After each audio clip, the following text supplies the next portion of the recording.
Bismillahirrahmanirrahim. Assalamualaikum warahmatullahi wabarakatuh.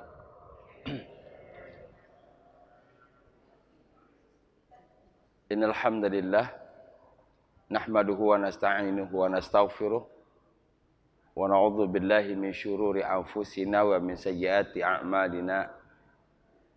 May yahdihillahu fala mudhillalah wa may yudlil fala hadiyalah. Asyhadu an la ilaha illallah wa asyhadu anna Muhammadan abduhu wa rasuluh la nabiyya ba'da.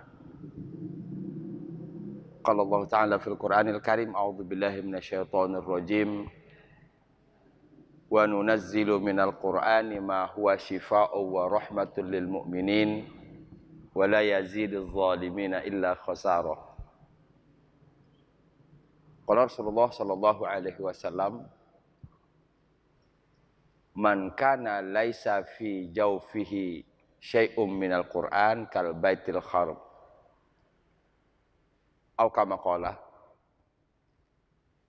orang yang tidak terdapat di dalam rongga dadanya sesuatu dari Al-Quran, maka bagaikan rumah yang mau roboh. Saya sederhanakan hadis ini. Orang yang di dalam pikiran dan dalam hatinya tidak terdapat ayat-ayat Allah, diumpamakan oleh Rasul sallallahu alaihi wasallam bagaikan rumah yang mau rubuh. Rumah yang mau roboh. Apa maknanya ini? Ini gambarannya bahwa ini sedikit saja angin akan hancur. Satu. Yang kedua menggambarkan serem. Ya. Jadi orang yang di dalam pikiran dan di dalam hatinya, di dalam lisannya, di dalam rongga dadanya tidak terdapat Al-Quran, maka sesungguhnya adalah serem. Sesungguhnya adalah rapuh. Hanya sedikit saja persoalan dalam hidup ini sudah cukup baginya untuk membuat berputus asa. Sedikit saja persoalan dalam hidup ini sudah cukup baginya untuk hancur. Bukankah ini bertentangan dengan tujuan kehadiran kita? Bukankah ini bertentangan dengan keinginan kita di dunia? Kita ingin salamatan fid dunya wal akhirah. Kita ingin selamat dunia dan akhirat. Jadi kalau demikian, isilah pikiran dan hati kita, isilah lisan, hiasilah lisan kita, hiasilah telinga kita dengan membaca Al-Quran. Tambahlah hafalan, maka insya Allah rumah kita akan menjadi tambah indah. Rumah itu dalam artian diri kita ini. Jadi kita ini rumah dalam rumah. Kalau kita di rumah itu ada rumah dalam rumah. Ini rumahnya ruh. Ini rumahnya ruh. Rumah yang kita bangun itu adalah rumahnya ruh dan jasad. Kalau ibarat benalu kemudian menempel di pohon dan pohon itu lama-kelamaan akan layu, maka benalu itu pun akan jatuh sendiri. Benalu yang saya maksud, walaupun tidak pas sepenuhnya, itulah jasad. Karena jasad ini adalah tempat dititipkannya roh. Ya, jasad adalah wadah, ditempatkan oleh Allah roh. Tadabbur saya berharap mudah-mudahan dapat memberikan kontribusi. Mudah-mudahan rumah yang tadi mau roboh kita bangun kembali, kita renovasi. Ya, kita kuatkan pondasinya. Rumah yang tadi lemah, rumah yang tadi serem kita perindah agar menjadi cantik dalam pandangan Allah Subhanahu wa taala. Amin ya rabbal alamin. Kita buka dengan basmalah. Bismillahirrahmanirrahim. Tatafawatu halawatuhu fil qulub bitafawuti imani qari'ih. Saya selalu mengulang-ulang kalimat ini karena saya suka sekali. Tatafawatu halawatuhu fil qulub bitafawuti imani qari'ih. Tingkat kelezatan membaca Al-Quran itu di dalam hati seseorang tergantung kepada kadar keimanan seseorang itu. Tergantung kepada kadar keimanan yang membaca. Kalau kita ingin terus mendapatkan kenikmatan yang banyak ketika membaca Al-Quran, maka seyogianya yang perlu kita lakukan adalah jagalah iman. Jagalah iman agar tetap kuat. Sehingga insya Allah bukan saja nanti ketika baca Quran, ketika kita sholat, ketika kita berdoa, ketika kita berzikir, maka yang kita temukan, yang kita dapati adalah kenikmatan. Sampai ayat berapa terakhir? 35. Sekarang 35. Oh. Fastajaba lahu rabbuhu fasarafa anhu kaidahunna innahu huwas samiul alim. Sampai situ ya.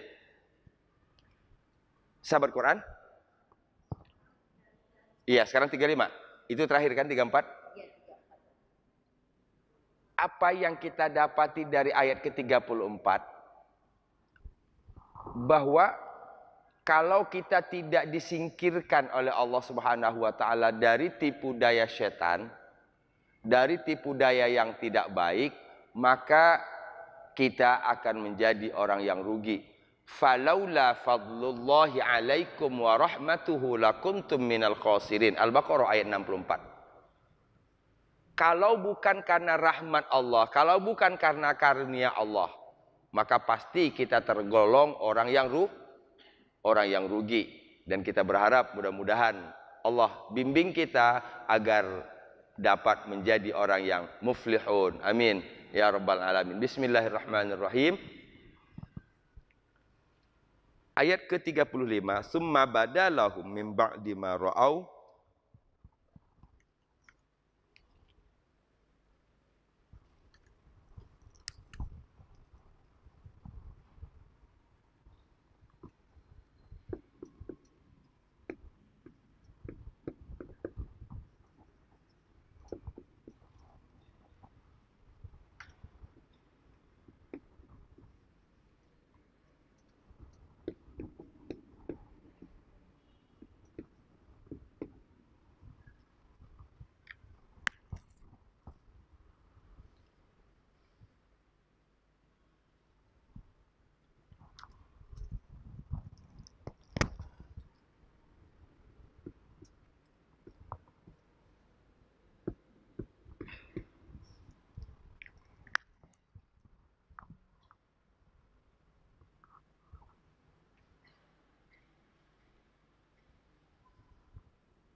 hin mata'un ila hin. Sering kita temukan mata'un ila hin. Mata'un artinya kesenangan, ilahin sampai waktu yang hin. Waktu yang ditentukan. Hin artinya waktu yang ditentukan. Jadi kalau hatta hin artinya sampai waktu yang ditentukan. Hatta hin sampai waktu yang ditentukan.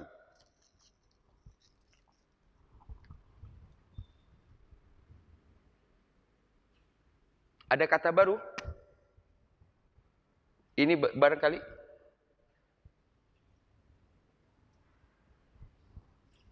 ada dua kata baru.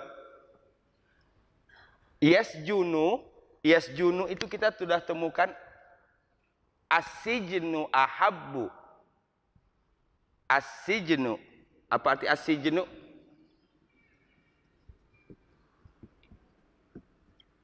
Penjara kan? Penjara. Ini. Nah, ini dalam bentuk kata kerja.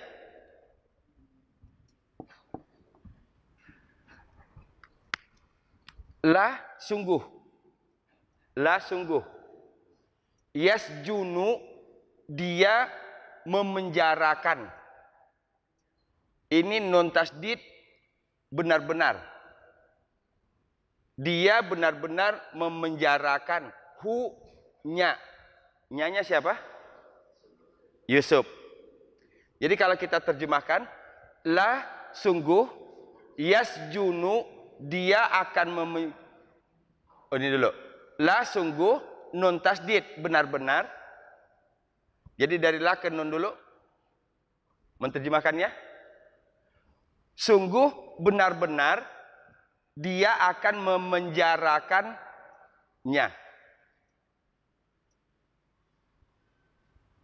Sekali lagi saya ulang cara menterjemahkannya. La sungguh, nun tasdid benar-benar, jadi digabung. Sungguh benar-benar, yasjunu dia akan memenjarakan nya. Hatta sampai hin. Waktu yang Oke, yuk kita ulang lagi dari sini terjemahannya. Ini di atas biar aja dulu.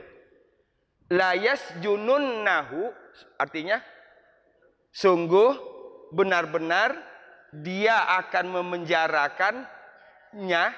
memenjarakannya sampai waktu yang hin. Itu artinya waktu yang ditentukan. Sekarang baru kita mulai dari atas. Summa kemudian bada.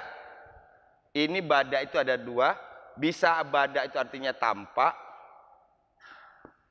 Bisa bada itu artinya muncul.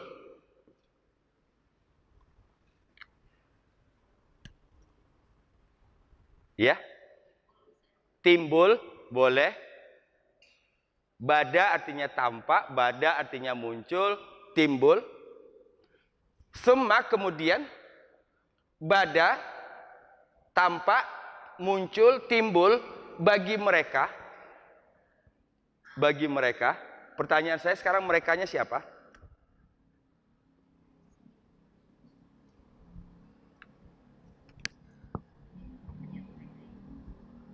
Siapa mereka di sini? Kelompoknya istri Aziz. Oke?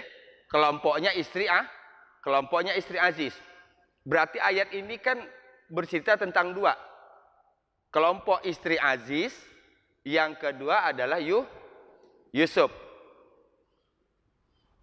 Summa kemudian bada muncullah, tampaklah lahum bagi mereka. Apa maksudnya di sini? Muncul pikiran, muncul ide, muncul gagasan, muncul keinginan. Kapan munculnya ingin itu? Mimba dima ra'aul ayat. Ini menjelaskan tadi. Mimba dari sesudah apa-apa yang ro'au mereka lihat ayat tanda-tanda.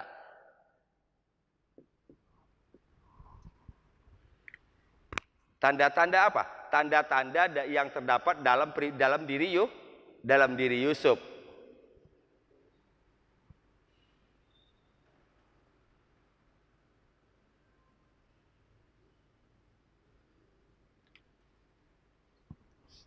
Saya ulang.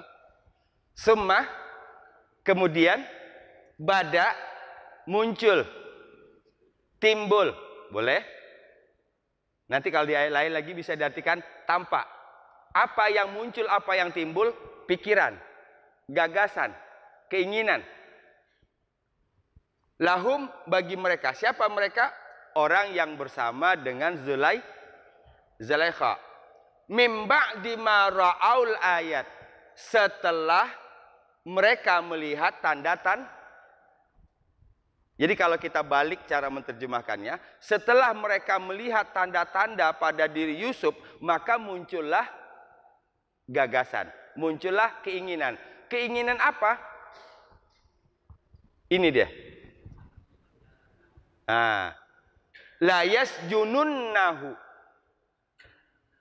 Jadi badaknya tadi artinya muncul keinginan, timbul gagasan untuk apa? Memenjarakannya. Mengapa muncul keinginan untuk memenjarakan? Mim ba'di ma ra'aul ayat. Ada bermacam-macam pendapat para ulama di sini. Kita mengambil sisi positif, sisi positif.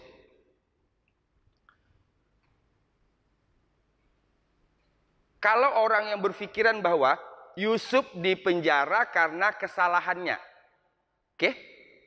Karena kesalahannya, tidak ada kesalahan sedikit pun pada diri Yusuf.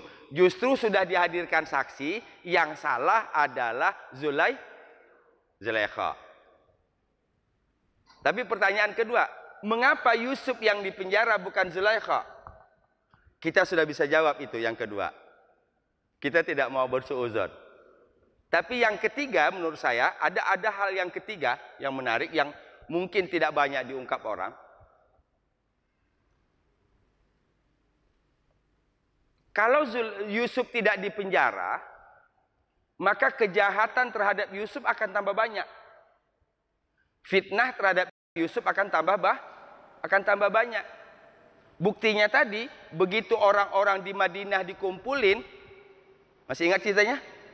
Dikumpulin, dikasih tempat duduk, dikasih pisau, mereka tanpa sadar mengiris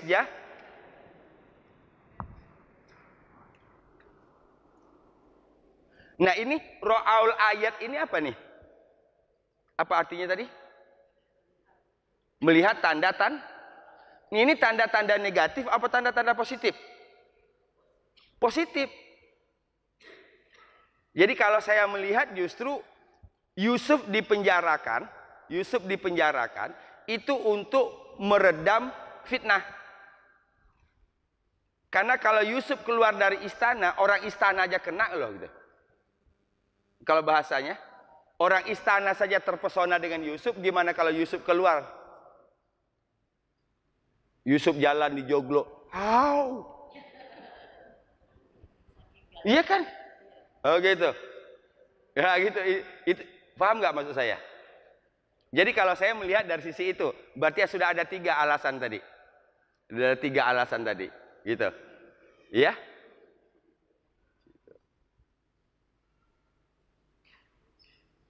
La yasjununnahu hatta hin. Maka tadi ada batas. Ya. Sungguh benar-benar mereka akan memenjarakannya hatta hin, sampai batas waktu yang ditentukan. Wallahu a'lam.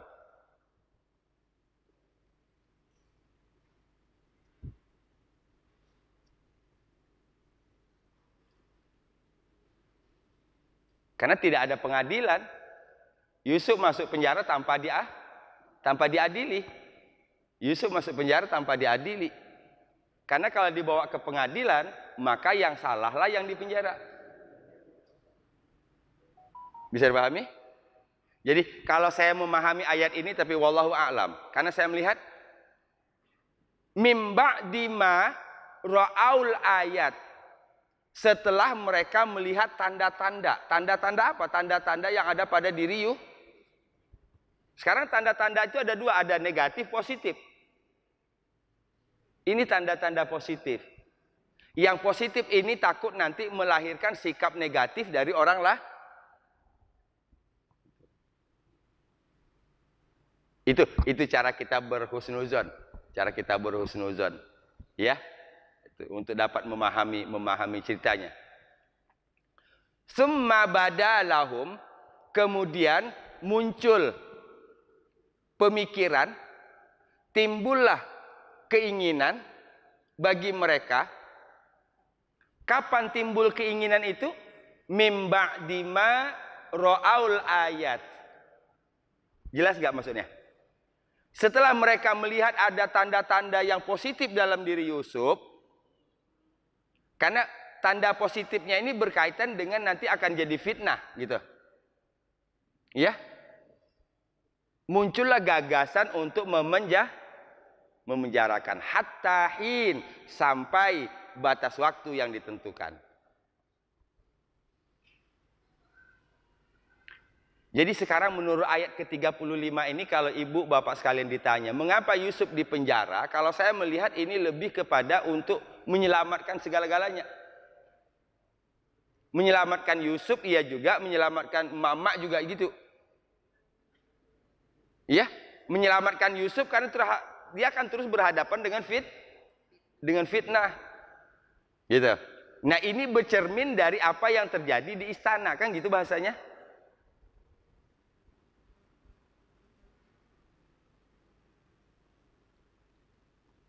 Bisa dipahami? Ya, Pak.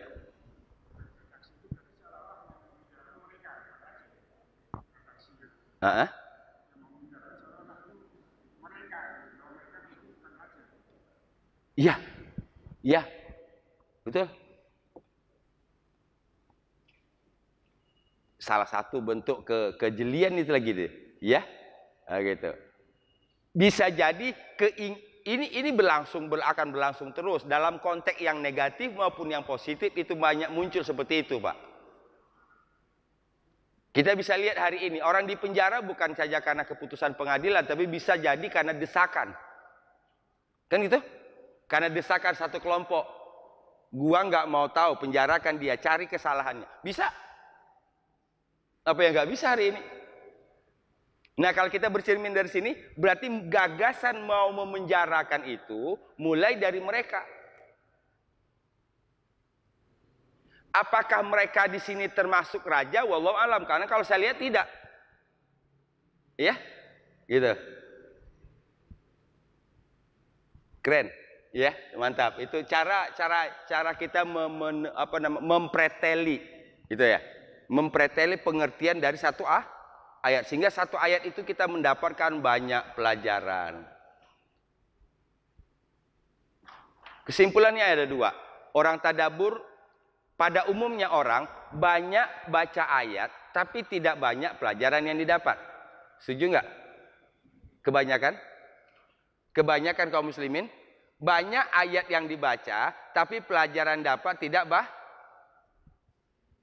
Kalau kita berangkat dari sedikit ayat dibaca tapi banyak dapat pelajaran, apalagi banyak ayat yang dibaca, maka pelajarannya akan tambah banyak. Itulah sebabnya mengapa Rasul sallallahu alaihi wasallam mengatakan khairukum man ta'allamal Qur'an wa 'allamahu. Sebaik-baik kalian adalah orang yang mempelajari Quran dan mengajarkan. Belajar dan mengajar adalah proses untuk menjadi khair. Menjadi apa? Yang terbaik. Mudah-mudahan Allah jadikan kita yang terbaik itu. Amin. Ya Rabbal Alamin. Ya, Bu.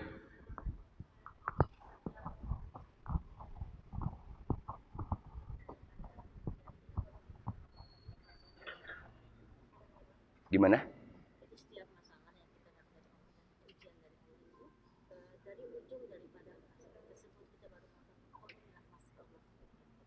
Ya, yang terbaik. Ya, alhamdulillah kita dapat masukan lagi. Bapak-Ibu sekalian yang dirahmati Allah,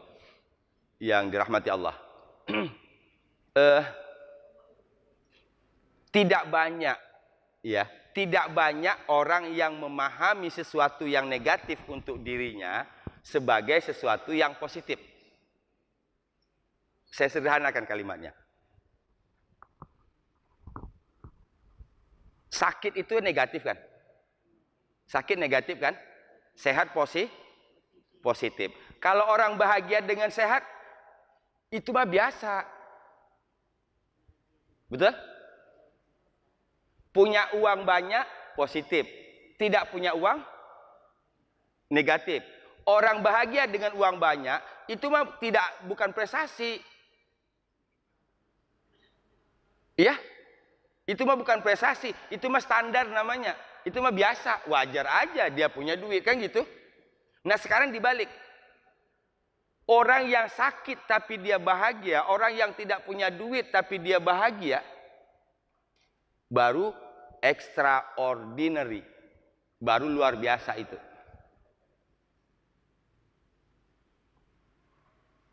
Maka kita sering mengatakan alhamdulillah ala kulli hal. Pertanyaan saya, jujur nggak ngomong gitu? Ya. Saya ulang. Seringan kita dengar alhamdulillah ala kulli hal. Jujur nggak kita ngomong gitu? Kalau jujur, konsekuensi dari kalimat itu, ibu tetap mengatakan alhamdulillah walaupun nggak punya duit. Ibu tetap mengatakan alhamdulillah walaupun lagi sakit. Betul? Karena ala kulli hal, bukan hanya hal-hal tertentu saja. Mengapa kita berani mengucapkan ala kulli hal, alhamdulillah ala kulli hal? Segala puji bagi Allah dalam setiap keadaan, karena segala yang datang dari Allah adalah baik. Yang jadi soal sekarang adalah bahwa kita sudah punya penilaian sendiri baik dan buruk itu. Menurut kita yang baik ini, nyatanya dapat ini. Maka karena yang kita dapat itu tidak sama dengan persepsi kita, kita sebutlah itu buruk. Betul?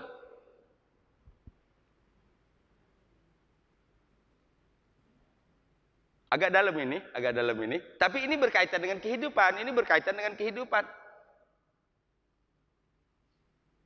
Jadi orang yang hebat itu adalah orang yang dalam keadaan apapun dia tetap mengucapkan alhamdulillah.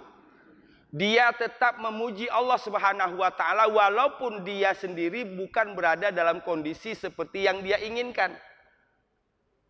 Karena dia melihat bahwa Allah lebih tahu, saya tidak tahu. Antal alim wa anal jahil. Asa an takrahu syai'an wa huwa khairul lakum wa asa an tuhibbu syai'an wa huwa syarrul lakum wallahu ya'lamu wa antum la ta'lamun.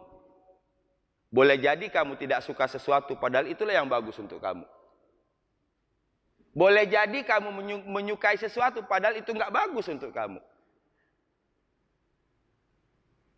Allah Maha mengetahui, kalian tidak tahu. Tempatkan itu. Tempatkan diri kita dalam posisi bahwa Allah yang Maha tahu, kita tidak tahu. Sehingga kita terbebas dari sok.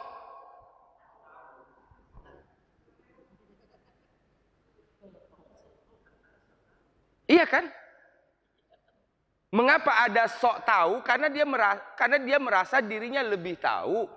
Konsekuensinya nanti, ketika yang dia dapati tidak sesuai dengan pengetahuannya, maka dia akan protes dengan keadaan. Protes dengan keadaan berarti sama dengan tidak ridho terhadap pemberian Allah. Jauh. Irdha bima qasamallahu laka takun aghnan nas. Irdha bima qasamallahu laka takun a'badan nas. Ada dua loh garansinya dari Rasul. Saya sebutkan ini penting.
Irda bima qasamallahu laka takun aghnan nas, takun a'badan nas.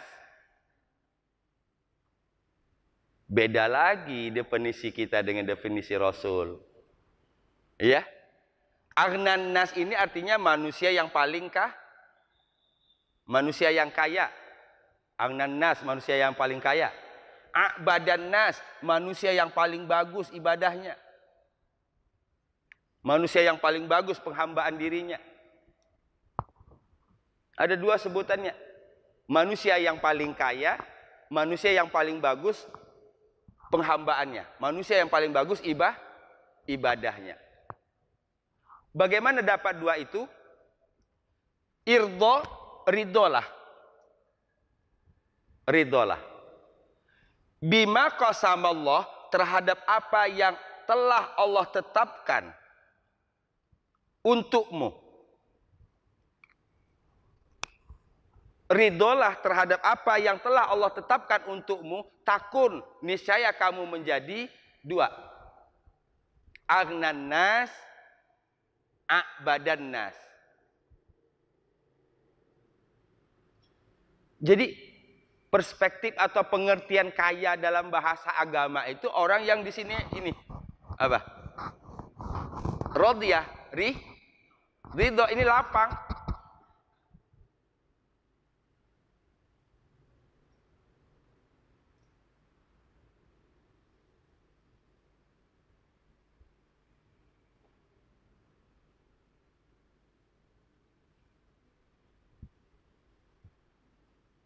Malah ada dua sebutannya tadi. Aghnan nas, orang yang paling kaya atau orang kaya. Yang kedua, a'badan nas, orang yang paling bagus ibadahnya. Artinya, hasil dari segala ibadah yang kita lakukan apapun itu harus dapat terlihat dalam kehidupan. Kalau sholatnya rajin tapi tidak ridho dengan ketetapan Allah, berarti sholatnya masih belum sebagaimana yang diharapkan.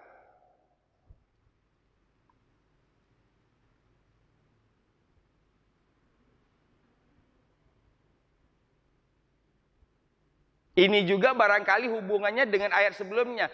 As-sijnu ahabbu ilayya. Penjara lebih aku banget beda sudut pandang dengan kita. Tapi ternyata 2 hari yang lalu ada berita, ada seorang yang sudah dibebaskan oleh penjara, tapi dia nggak mau pulang, dia betah gitu.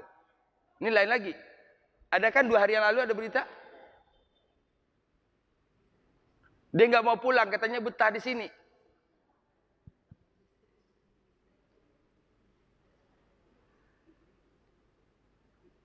Ada yang betah dengan penjara juga, begitu keluar residivis maling lagi, tangkap lagi, itu betah juga itu, tapi betah yang lain itu. Tapi ini memang betul-benar betah, nggak mau keluar. Ya. Bapak Ibu sekalian yang dirahmati Allah Subhanahu wa taala. Irdha bima qasamallahu laka takun aghnan nas, takun a'badan nas. Ridholah terhadap apa yang Allah tetapkan untukmu, kamu akan menjadi orang yang kaya, kamu akan menjadi orang yang paling bagus ibadahnya. Jadi ibadah seseorang nggak dilihat dari ketika dia sholat. Ya, hasilnya maksud saya, hasil dari ibadah itu tidak dilihat dia, oh dia lagi khusyuk banget kalau sholat. Tapi begitu dalam kehidupan sedikit aja gerutu, gampang ngeluh. Oh, bermasalah dengan sholatnya. Karena inna sholata tanha anil fahsya'i wal munkar. Baik, kita kembali ke ayat. Summa badalahum, kemudian muncullah gagasan, muncullah keinginan, muncullah pemikiran bagi mereka. Kapan pemikiran itu muncul, gagasan itu muncul? Mim ba'di ma, dari sesudah ra'aul ayat, mereka menyaksikan tanda-tanda. Apa keinginannya tadi? La yasjununnahu hatta hin. La yasjununnahu hatta hin. Faham? Ya, yuk. Summa badalahum mim ba'di ma ra'awul ayati la yasjununnahu hatta hin. Ulang. Summa badalahum mim ba'di ma ra'awul ayati liyasjununnahu hatta hin. Hatta hin. Lagi. Summa badalahum mim ba'di ma ra'awul ayati liyasjununnahu hatta hin. 1, 2, 3.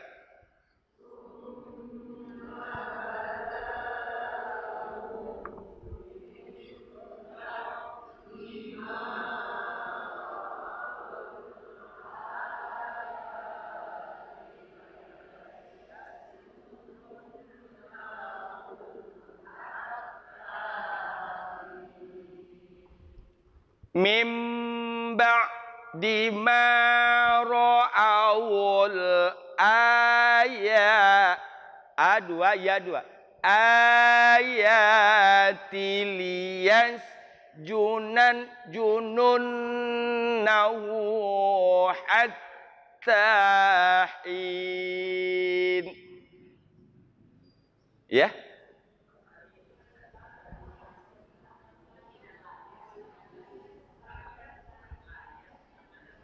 Oh, saya baca li tadi.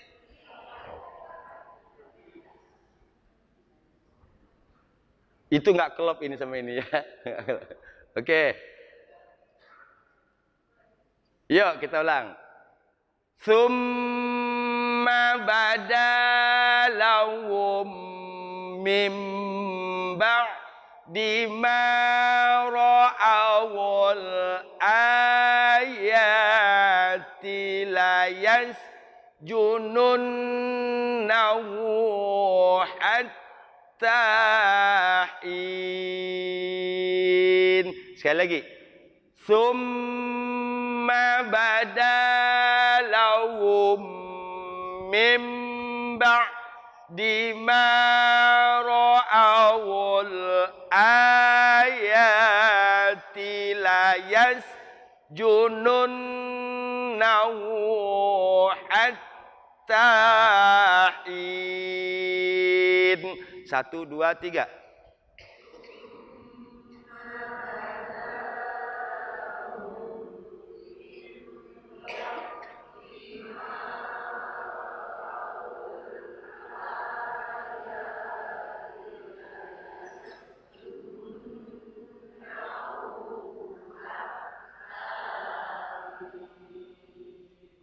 Hafal?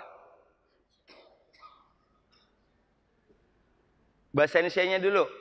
Kemudian muncul gagasan bagi mereka setelah mereka melihat tanda-tanda. Sungguh dia akan memenjarakannya atau mereka akan memenjarakannya sampai batas waktu yang ditentukan.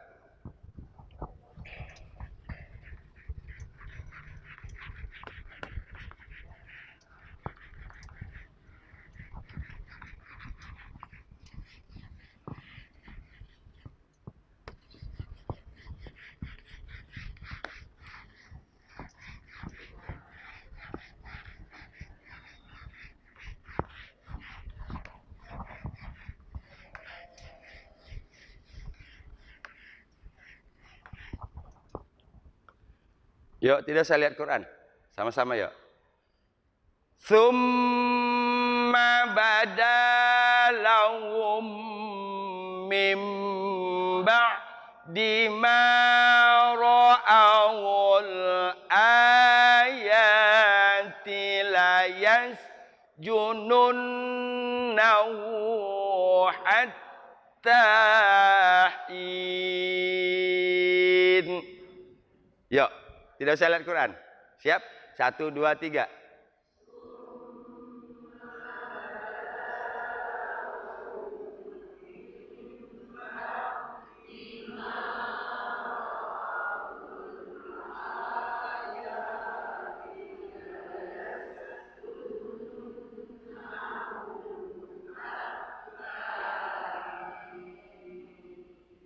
Siapa bilang ngapal susah? Iya kan? Ternyata gampang loh menghafal. Ya, ternyata gampang loh menghafal. Dan artinya pun juga gampang kan?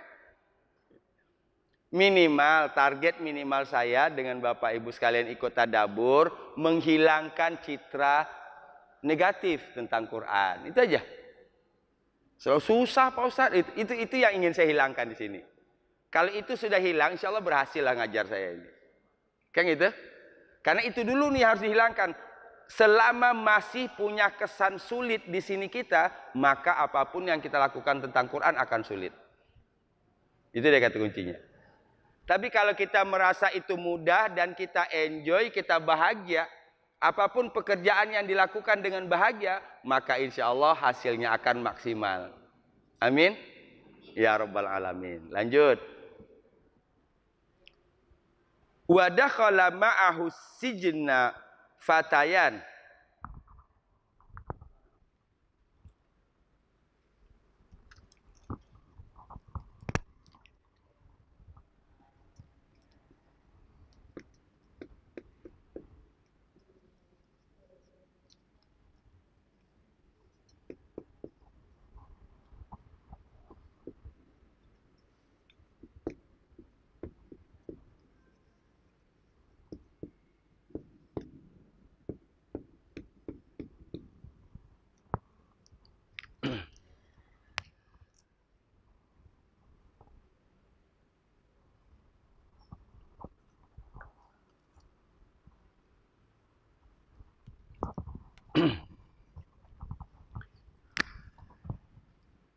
Wa dan. Dakhala artinya apa? Masuk. Masuk.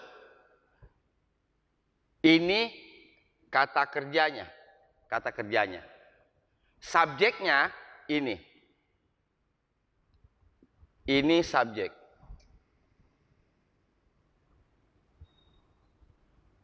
Fatayan itu tunggalnya dari kata fata.